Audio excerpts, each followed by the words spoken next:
एक महिला की लाश मिली थी नाले में, जिसमें आइडेंटिफिकेशन के जो भी चिन्ह थे वो नहीं पाए गए थे और वहां से रिकवर किया गया। तत्काल मुकदमा दर्ज किया गया थाना क्षेत्र में और उसके बाद बहुत सारी टीमें इसमें लगाई गई, जिसमें मुख्य शहर गाजियाबाद, हापुड़, अमरोहा, मथुरा, दिल्ली, अन्य स्थानों पे थाना वार टीमें बना करके भेजी गई और उनको जो आइडेंटिफिकेशन का बॉडी पे सिर्फ एक ही चिन्ह था कि पैर में बिछुए पहने हुए थे। इसको लेकर के एक फोटो बनाया गया, एक पैम्फलेट बनाया गया और उसमें उसके विवरण को लिख करके जो बॉडी लगभग 5 फीट 4 इंच के अराउंड अनुमानित की गई थी उसको, और जो आइडेंटिफिकेशन का मार्क्स था, चिन्ह, वो बिछुआ पहना हुआ पैर में, उसको लेकर के 40 लोगों की टीम सभी थानों पे जो दिल्ली के थे, अन्य जनपदों के थे, वहां पे भेजा गया। वहां पे जितने भी मिसिंग रिपोर्ट थे उसकी एनालिसिस, पूरा केस का खुलासा हुआ। जब एक संदिग्ध बस उस घटनास्थल से निकलते हुए पाई गई तो जीरोइंग करते हुए जो हमने अन्य वाहनों की जीरोइंग की थी उसमें ये पाया गया कि एक बस है जो संदिग्ध रूप से जा रहा है। तो कई वाहनों के ट्रैकिंग में जिसको हम लोग कर रहे थे, ड्राइवर और उनसे पूछताछ, उसी क्रम में इस बस के ड्राइवर से जब पूछताछ के लिए हम लोग बरौला क्षेत्र में गए तो वहां जानकारी मिला कि इसका कुछ व्यवहार संदिग्ध है और जो वहां पूछताछ की गई आसपास के लोगों से तो पता चला कि ड्राइवर एक महिला जिसका नाम प्रीति यादव है, वो 5-6 दिन से लापता है, जो इस ड्राइवर के संपर्क में रही थी और वहां से 300 मीटर की दूरी पर इसके पास ही रहती थी। और उसके जब और गहनता से पूछताछ हुई तो पता चला कि ये जो मोनू है, मोनू सिंह, वो पूछताछ के लिए बुलाया गया और उसने बताया कि जो इसकी माँ है, मोनू की माँ और प्रीति की जान पहचान हो गई थी। एक फैक्ट्री थी बरौला में जींस की, जहाँ पे ये लोग साथ में काम करते थे। साथ में काम करते हुए पहचान हुई थी और फिर घर आना जाना शुरू हो गया था।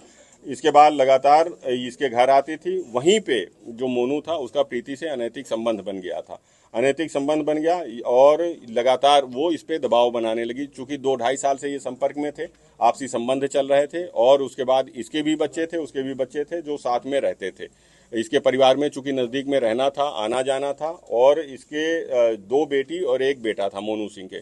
तो धीरे धीरे चीज़ें उलझती चली गई। कई बार इनको आपस में झगड़ा होने लगा, विवाद होने लगा। पारिवारिक विवाद के रूप में वो लगातार दबाव बनाती रही कि तुम मुझे पैसे दो, 4-5 लाख रुपए पैसे की भी मांग करती रही। और इसी क्रम में झगड़े के दौरान कई बार उसने कहा कि मैं तुम्हारी बेटियों से अनैतिक कार्य कराऊंगी।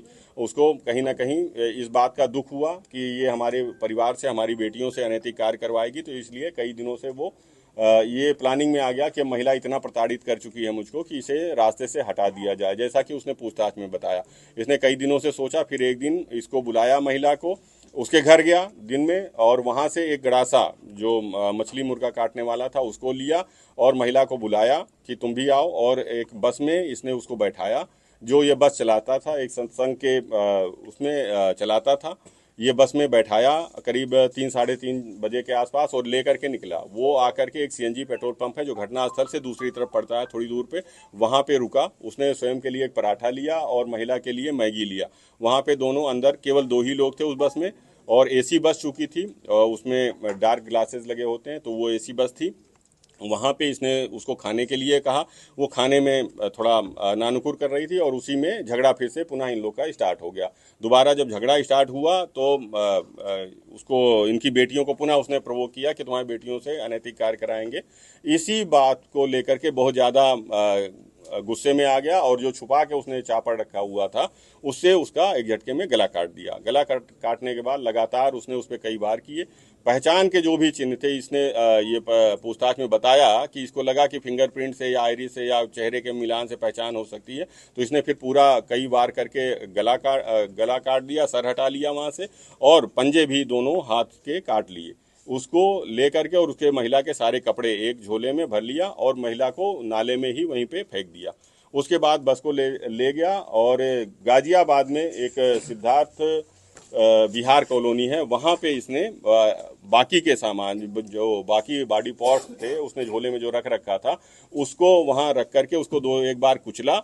उसके बाद उसको वहाँ पे फेंक दिया, रेलवे ट्रैक पे फेंक दिया, जहाँ से वो माल इसकी निशानदेही पे हाथ और बाल और कपड़े आदि अन्य सामान वहाँ से बरामद हुए हैं।